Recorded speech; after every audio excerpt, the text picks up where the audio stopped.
Yes, good morning all of you. Good morning. Regarding the 7 C's of communication. Communication हमने पढ़ा, process of communication पढ़ा, उसके definition पढ़ा, communication कैसे होता है, ये सारी चीजें हमने पढ़ ली। लेकिन ये चीजों के साथ अगर हमने 7 C's ऑफ कम्युनिकेशन को समझ लिया तो हमारा कम्युनिकेशन बेस्ट होगा और उस कम्युनिकेशन में कोई भी डिफिकल्टी नहीं आएगी। आपका कम्युनिकेशन सेंडर और रिसीवर के साथ प्रॉपर होगा, चैनल प्रॉपर है, मैसेज प्रॉपर है, तो डेफिनेटली आपका कम्युनिकेशन प्रॉपर होगा। अब हम समझेंगे कि 7 C's ऑफ कम्युनिकेशन क्या होता है। 7 C's ऑफ कम्युनिकेशन में हमने 7, जिसमें पहला जो वर्ड है, पहला जो लेटर है वो C से स्टार्ट हो रहा है, तो इसीलिए हम इसको 7 C's ऑफ कम्युनिकेशन कहते हैं। अब पहला जो है हमारा कंप्लीटनेस। जब हम किसी के साथ कम्युनिकेट करते हैं तो हमारे सेंटेंसेस, हमारे मैसेजेस, हमारा जो कम्युनिकेशन करने की जो एक्टिविटी है वो कंप्लीट होना चाहिए। अगर आपने कोई भी आधा अधूरा काम किया, आपका कंप्लीट काम नहीं हुआ, मैसेजेस कंप्लीट नहीं पहुंचा किसी के पास, तो आपका कम्युनिकेशन प्रॉपर नहीं होगा। Understand everyone?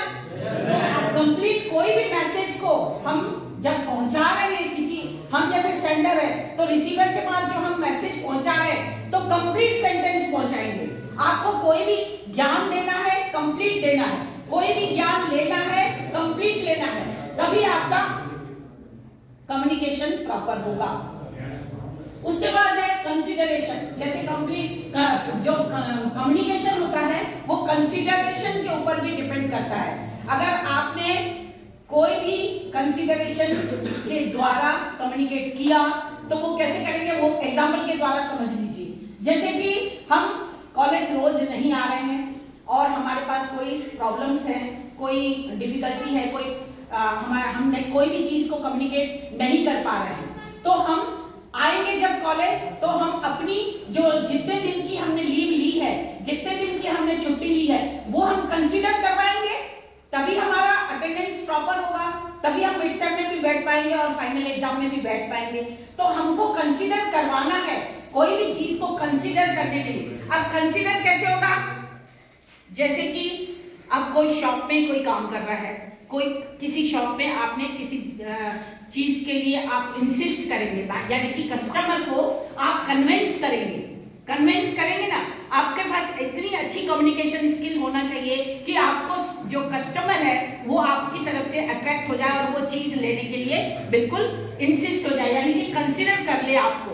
यस, इस बंदे में कुछ है चीजें जो हमको अच्छी तरह से एक्सप्लेन कर रहा है और एक्सप्लेन करने के बाद सारी चीजें हमें अच्छी तरह से फंक्शन फीचर बता रहा है, तो वो कंसीडर हो जाएगा, कन्विंस हो जाएगा, तो वो आपका सामान खरीद लेगा। This is a consideration point for 7 C's। कंसाइसनेस। अब जैसे कि कंसाइसनेस क्या होता है? जैसे कि हमारे जो मैसेजेस हैं शॉर्ट और वैल्यूएबल मैसेजेस होना चाहिए, कंसाइज होना चाहिए, समरी में होना चाहिए। कंसाइज माने शॉर्ट एंड स्वीट। कोई भी चीज को हम जब एक्सप्लेन करते हैं, जैसे हमारे पास मोबाइल में बहुत सारी चीजें आ जाती हैं, तो हम लॉन्ग मैसेजेस को नहीं देखते हैं, हम थोड़ा सा पढ़ लेते हैं स्टार्टिंग का और पूरा डिलीट कर देते हैं। क्यों? क्योंकि हम लॉन्ग मैसेजेस हमको नहीं पसंद है और हम लॉन्ग मैसेजेस के लिए किसी के पास टाइम भी नहीं रहता है। ठीक है ना?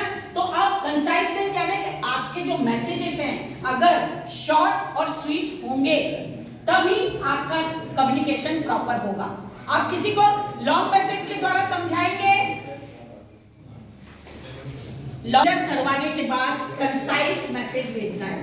कंसाइज यानी शॉर्ट मैसेजेस, यानी कि टू द पॉइंट मैसेजेस। कोई भी पॉइंट के कोई भी चीज को यार टू द पॉइंट आओ ना, कोई भी चीज को हम बोलते हैं ना, आप बोलना क्या चाह रहे हो, आप आओ ना, मुद्दे पे आओ ना, मुद्दे पे आओ ना, यानी कि कम टू द पॉइंट। तो कंसाइज यानी कि short and sweet messages should be always communicate easily. Understand everyone? Clarity. जब आप किसी के साथ कम्युनिकेट करते हैं तो आपके मैसेज क्लियर होने चाहिए, आपका कॉन्सेप्ट क्लियर होना चाहिए, आपके कोई भी चीज के में आपका प्रोनाउंसिएशन, आपका ग्रामेटिकल, सारी चीजें आपकी क्लियर होनी चाहिए, स्टेप बाय स्टेप होना चाहिए, लॉजिकल होना चाहिए, सीक्वेंस में होना चाहिए। जैसे मैं पढ़ा रही हूँ तो मैं पहले 7C पढ़ाती तो प्रोसेस वाला जो चैप्टर है वो हम प्रॉपर तरीके से न समझ के अगर हम 7C पहले समझते तो शायद हम थोड़ा सा कम समझ पाते। हमने पहले प्रोसेस समझा के बाद उसके बाद हमने 7C पे आए हैं। तो हमको क्लैरिटी होनी चाहिए हमारी सारी चीजों में, मैसेजेस में, एक्टिविटी में, सारी चीजों में हमारी क्लैरिटी होनी चाहिए, यानी कि पूरा क्लियर मैसेज, कॉन्सेप्ट क्लियर होना चाहिए। मैथ्स पढ़ते हो आप लोग, मैथ्स में भी आप लोगों के कॉन्सेप्ट क्लियर समझोगे, फॉर्मूला समझोगे, स्टेप बाय स्टेप समझोगे, तभी आपका क्लियर होता है कि नहीं सारी चीजें जी। चलिए अब कंक्रीटनेस यानी फैक्ट, यानी कि कोई भी चीज हम किसी के साथ कम्युनिकेट कर रहे हैं तो वो चीजें जो होती है फैक्ट पर आधारित होनी चाहिए, सच पर, सत्य पर आधारित होनी चाहिए। झूठ कोई भी चीज का कम्युनिकेशन बेटर नहीं होता है। अगर हमने कोई भी झूठ बताया किसी को, जैसे मैं अभी पढ़ा रही हूँ, तो मैं अगर कोई भी चीज का इधर उधर से गलत एग्जांपल दूंगी तो आप लोग कुछ मेरे को बोलोगे नहीं, लेकिन आपके दिमाग में जो क्लैरिटी है वो तो सॉल्व नहीं होगी और साथ साथ आप लोगों का कॉन्सेप्ट भी क्लियर नहीं होगा। यानी कि आपका समझ में आएगा ये वाली चीज तो फैक्ट नहीं है, हमने तो सारी चीजें गूगल में देखी हैं, वो तो ऐसा बोलता ही नहीं है, मैडम कैसे बोल रही है ऐसे, सर कैसे बोल रहे हैं ऐसे, होता है ना। तो कंक्रीट पर आधारित, सच पर आधारित होना चाहिए। कोई भी मैसेजेस, कोई भी क्लैरिटी, कोई भी कम्युनिकेशन सच पर आधारित होना चाहिए। डन। उसके बाद करेक्ट होना चाहिए। आपको कोई भी मैसेज जो होना चाहिए आपका करेक्ट होना चाहिए, यानी कि आपका कोई भी सेंटेंस, आप जैसे गर्ल है या बॉय है, किसी के साथ हम सर है या मैडम है तो हम उनको अपोजिट बोलेंगे, सर को हम मैडम बोलेंगे या मैडम को हम सर बोलेंगे, तो करेक्ट नहीं हुआ, ग्रामेटिकल करेक्ट नहीं हुआ, सेंटेंस करेक्ट नहीं हुआ। तो आपका जो मैसेजेस होना चाहिए वो करेक्ट पर आधारित, करेक्ट होना चाहिए। गलत मैसेज, यहाँ पर करेक्टनेस और क्लैरिटी थोड़ा सा लगभग एक दूसरे से एसोसिएट करते हैं, कम्युनिकेट करते हैं। करेक्ट और क्लियर में भी यही चीजें होती है कि क्लियर होना चाहिए सारी चीजें, और करेक्ट में भी ये होता है कि ग्रामेटिकली, प्रोनाउंसिएशन, पंक्चुएशन मार्क्स देते हुए आप शब्दों को अच्छी तरह से कम्युनिकेट करेंगे। Understand everyone? उसके बाद है कर्टसी।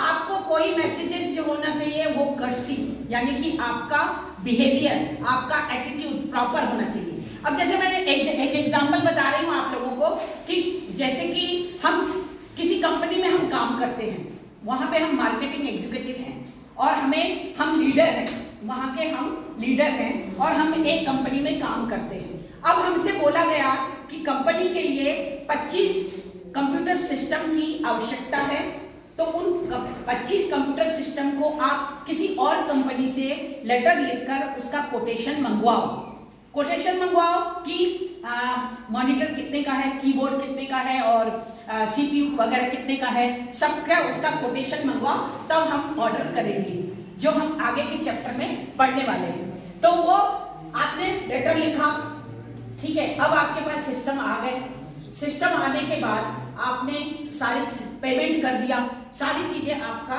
ओके हो गया, लेकिन 25 सिस्टम में से आपके 20 सिस्टम जो है परफेक्ट कंडीशन में निकले और 5 सिस्टम जो है डैमेज कंडीशन में निकले, गलत, मतलब वो आप, लेकिन उसका पेमेंट आप भर चुके। लेकिन अब आपके पास कोई ऑप्शन नहीं है, उनको रिप्लेस करवाना है, क्योंकि आप उन 5 सिस्टम का पैसा भर चुके, तो आप उसको बेयर थोड़ी ना करोगे, आप तो उसको रिप्लेस करवाओगे ना।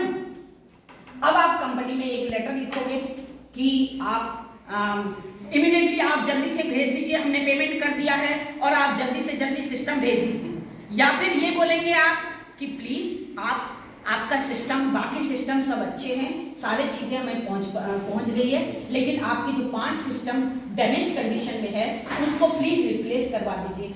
तो आप कौन सा सेंटेंस बोलोगे, पहला वाला या दूसरा वाला?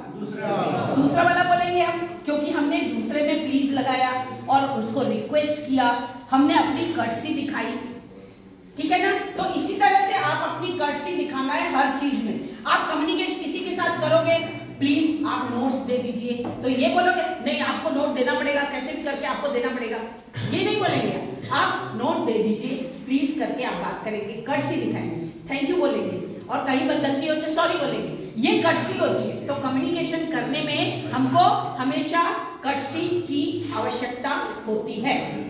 So I think you understand all the 7 C's of communication, and if you have not subscribed my channel till now, तो आप प्लीज सब्सक्राइब कर लीजिए, शेयर कर लीजिए। आपका बहुत नॉलेजेबल ये वाला चीजें हैं, आपको जो आगे चल के बहुत काम आने वाली है। आपको ये पूरे आपके डिप्लोमा इंजीनियरिंग के क्षेत्र में ये सारी चीजें आपको आगे चल के बहुत बेनिफिट करने वाली है। Thank you all.